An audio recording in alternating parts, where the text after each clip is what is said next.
ಆ ಹುಡುಗಿಯರು ಬಾತ್ರೂಮ್ನಲ್ಲಿ ಹಂಗೆ ಮಾಡೋದು.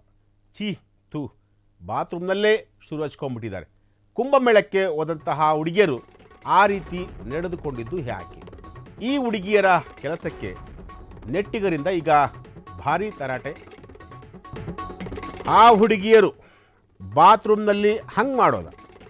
ಛೀ ಥೂ, ಬಾತ್ರೂಮ್ನಲ್ಲೇ ಶುರು ಹಚ್ಕೊಂಡ್ಬಿಟ್ಟಿದ್ದಾರಂತೆ. ಕುಂಭಮೇಳಕ್ಕೆ ಹೋದಂಥ ಹೆಣ್ಣುಮಕ್ಕಳು ಈ ರೀತಿಯಾಗಿ ಯಾಕೆ ನಡೆದುಕೊಂಡ್ರು? ಈ ಹುಡುಗಿಯರ ಕೆಲಸಕ್ಕೆ ನೆಟ್ಟಿಗರಿಂದ ಭಾರೀ ಆಕ್ರೋಶದ ಮಾತುಗಳು ಕೂಡ ಕೇಳಿ ಬರ್ತಾ ಇರುವಂಥದ್ದು. ಪುಣ್ಯಕ್ಷೇತ್ರಕ್ಕೆ ಹೋಗಿ ಬರುವಾಗ ಯಾವ ಥರ ಇರಬೇಕು ಗೊತ್ತಾ? ಅಷ್ಟು ಗೊತ್ತಾಗ್ತಿಲ್ವಾ ಆ ಹೆಣ್ಣು ಮಕ್ಕಳಿಗೆ? ಹುಡುಗಿಯರಾಗಿ ಈ ಥರ ಮಾಡೋದು ಸರಿನಾ? ಅದು ಸಾರ್ವಜನಿಕ ಸ್ಥಳಗಳಲ್ಲಿ ಈ ವರ್ತನೆ ಸರಿಯಲ್ಲ.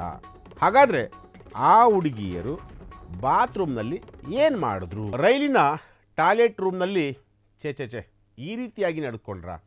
ಎಲ್ಲಿ ರೀಲ್ಸ್ ಮಾಡಬೇಕು ಅನ್ನೋದು ಕೂಡ ಈ ಹೆಣ್ಮಕ್ಳಿಗೆ ಗೊತ್ತಾಗ್ತಿಲ್ಲ. ಅದು ಕುಂಭಮೇಳದ ರೈಲಿನ ಟಾಯ್ಲೆಟ್ ರೂಮ್ನಲ್ಲಿ ಹೆಣ್ಮಕ್ಳು ರೀಲ್ಸ್ ಮಾಡ್ಕೊಳ್ತಾ ಇದ್ದಾರೆ. ಎಸ್, ಎಲ್ಲಿ ರೀಲ್ಸ್ ಮಾಡಬೇಕು ಅದು ಕೂಡ ಆ ಹೆಣ್ಮಕ್ಳಿಗೆ ಗೊತ್ತಾಗ್ತಿಲ್ಲ. ಅದು ಕುಂಭಮೇಳದ ರೈಲಿನ ಟಾಯ್ಲೆಟ್ ರೂಮ್ನಲ್ಲಿ ಈಗ ಕೆಲವು ಹೆಣ್ಮಕ್ಳು ರೀಲ್ಸನ್ನು ಮಾಡಿರುವಂತಹದ್ದು. ಅದು ಟಾಯ್ಲೆಟ್ ರೂಮ್ನ ಡೋರ್ ಲಾಕ್ ಮಾಡಿಕೊಂಡು ರೀಲ್ಸ್ ಮಾಡಿರುವಂತಹದ್ದು. ಟಾಯ್ಲೆಟ್ ರೂಮ್ನಲ್ಲೂ ನಿಲ್ಲದ ಹುಚ್ಚಾಟ, ಅಸಹ್ಯ ಕಣ್ರಿ. ವಿದ್ಯಾವಂತರಾಗಿ ಈ ಹೆಣ್ಮಕ್ಳು ಈ ರೀತಿ ಮಾಡೋದು ಎಷ್ಟರ ಮಟ್ಟಿಗೆ ಸರಿ ಹೀಗಂತ ನಾವು ಹೇಳ್ತಿಲ್ಲ, ನೆಟ್ಟಿಗರು ಪ್ರಶ್ನೆ ಮಾಡ್ತಿದ್ದಾರೆ. ಅಂದರೆ ಇವರಿಗೆ ರೀಲ್ಸ್ ಮಾಡಲಿಕ್ಕೆ ಜಾಗ ಸಿಗಲೇ ಇಲ್ವಾ? ಅದು ಟಾಯ್ಲೆಟ್ ರೂಮಲ್ಲೇ ಹೋಗಿ ರೀಲ್ಸ್ ಮಾಡಬೇಕಾ? ಟಾಯ್ಲೆಟ್ ರೂಮಲ್ಲಿ ಅಲ್ಲಿ ಹೋಗಿ ಅಟ್ಲೀಸ್ಟ್ ಒಂದು ಅರ್ಧ ಗಂಟೆ ಇರಲಿಕ್ಕೆ ಆಗಲ್ಲ. ಇನ್ನು ಇಡೀ ಜರ್ನಿಯನ್ನು ಟಾಯ್ಲೆಟ್ ರೂಮಲ್ಲೇ ಮಾಡಿಕೊಂಡು ಅಲ್ಲಿ ರೀಲ್ಸ್ ಮಾಡಿಕೊಂಡು ಒಬ್ಬರಲ್ಲ ಇಬ್ಬರಲ್ಲ ಸುಮಾರು ಆ ದೃಶ್ಯಾವಳಿಗಳನ್ನು ನೀವು ನೋಡಬೇಕು. ಆ ದೃಶ್ಯಾವಳಿಗಳನ್ನು ನೋಡಿದ್ರೆ ನಿಮಗೂ ಕೂಡ ಅರ್ಥ ಆಗುತ್ತೆ ಈ ಹೆಣ್ಣುಮಕ್ಕಳು ಎಷ್ಟರ ಮಟ್ಟಿಗೆ ಇರ್ತಾರೆ. ಎಸ್, ನೋಡ್ತಾ ಇರ್ಬೋದು ಈ ದೃಶ್ಯಾವಳಿಗಳನ್ನು ನೀವು.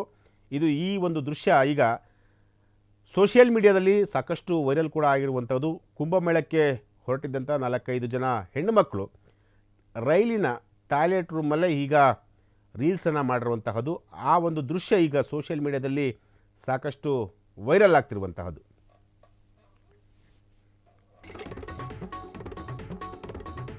ಕ್ಷಣ ಕ್ಷಣದ ಸುದ್ದಿಗಳಿಗಾಗಿ ಫ್ರೀಡಂ ಟಿವಿ ಸಬ್ಸ್ಕ್ರೈಬ್ ಮಾಡಿ, ಲೈಕ್ ಮಾಡಿ ಹಾಗೂ ಫಾಲೋ ಮಾಡಿ.